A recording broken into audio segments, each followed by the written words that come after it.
사망에 대해서는 그 사람이 나 없어도 평생 먹고 살 만큼 보장을 해주게 되면 그 집의 자산 관리가 엉망이 됩니다. 왜냐하면 저축할 수 있는 금액이 하나도 없어지거든요.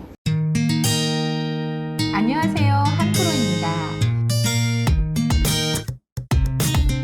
이번 시간에도 보장 자산을 어떻게 점검하는 것이 좋겠나? 자, 그러면 세부적으로 들어가서 사망보험금은 얼마 크기인가? 우리가 크게 아프거나 다치는 것도 상상은 할 수 있는데요.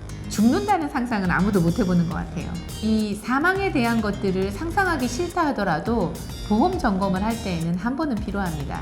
사망에 대해서는 그 사람이 나 없어도 평생 먹고 살 만큼 보장을 해주게 되면 그 집의 자산 관리가 엉망이 됩니다. 왜냐하면 저축할 수 있는 금액이 하나도 없어지거든요. 10명 중에 2~3명은 크게 아프거나 다치거나 또는 생각하기도 싫은 이 사망이 빨리 닥쳐요.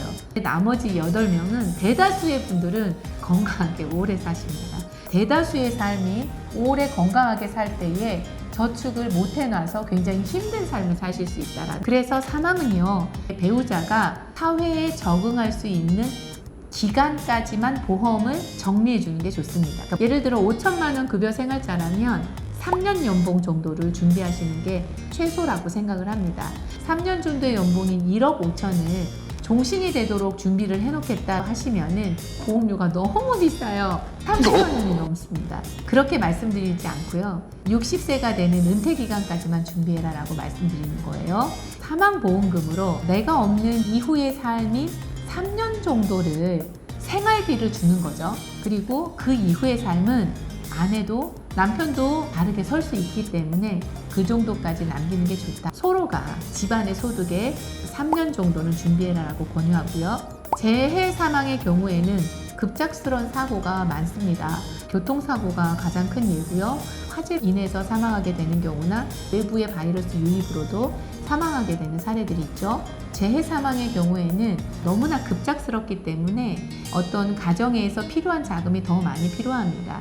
또한 사고로 인해서 내가 배상까지 해주면서 재해 사망을 당하는 경우들도 있어요.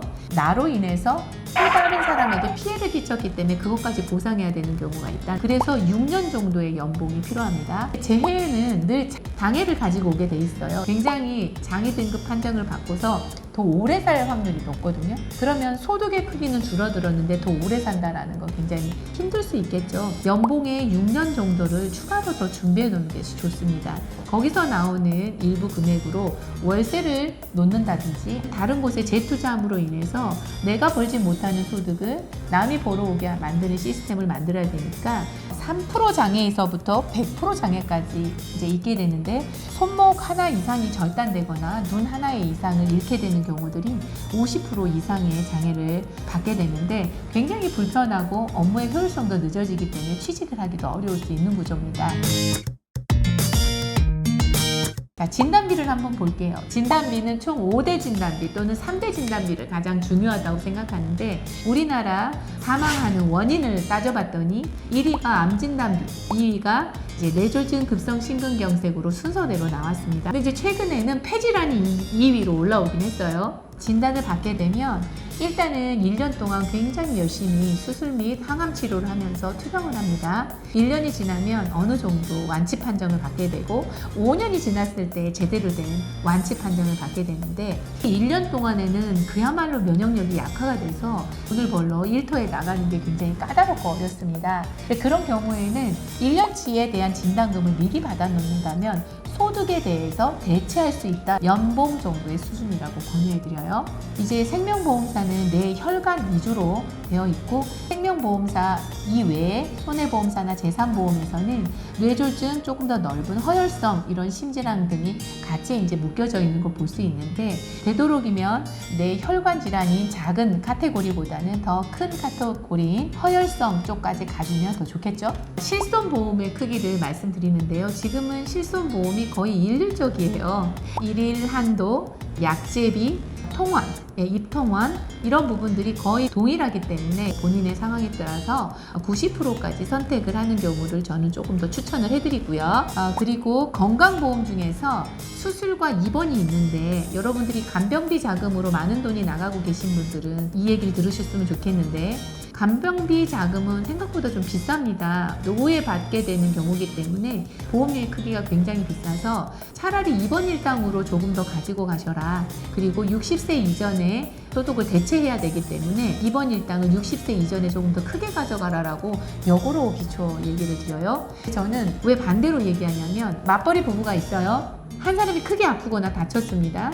간병을 해줘야 돼요. 그런데 입원 일당이 많이 들어져 있으면 그 입원 일당 매일매일 받거든요.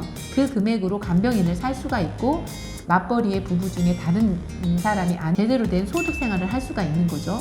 그래서 3대 진단비나 5대 진단비에 대해서는 입원 일당의 비용을 20만 원 이상으로 늘려놓는 게 값이 비싸지 않은 정도에서 가입이 가능하기 때문에 그 부분 고려하시면 좋겠습니다. 그리고 이제 CI 보험을 많이 가입하신 부분들이 있는데 CI 보험이 TV에서는 너무 나쁘다라고 평가를 해요. CI 자금이 주계약이 2천만 원 정도 들어있고 또 CI 특약이 5천만 원 들어있는데 그게 갱신형으로 짧게 치고 가는 것들은 굉장히 훌륭한 보험이라고 생각해요. 가정의 형편에 따라서 CI 보험이 굉장히 좋을 수도 있다는 것을 설명해 드리고 싶어요. CI라는 것은 중대한 질환에 대해서 약정되어진 금액의 80%를 미리 선지급 받는 것을 CI 보험의 특약이라고 보여져요. 무조건 나쁘다라고는 평가 안 합니다, 저는. 그래서 CI 보험도 좋을 수 있다. 이제 그런 것들을 기본적으로 이제 보는 겁니다. 이런 얘기들을 진행하면서 또 고객님들이 문의를 많이 주시거든요. 그러니까 좋은 케이스들은 항상 밑에다가 댓글로 달아주시면 제가 따로 연락도 드립니다. 긴 시간 동안 시청해 주셔서 감사합니다. 다음 시간에 만나요.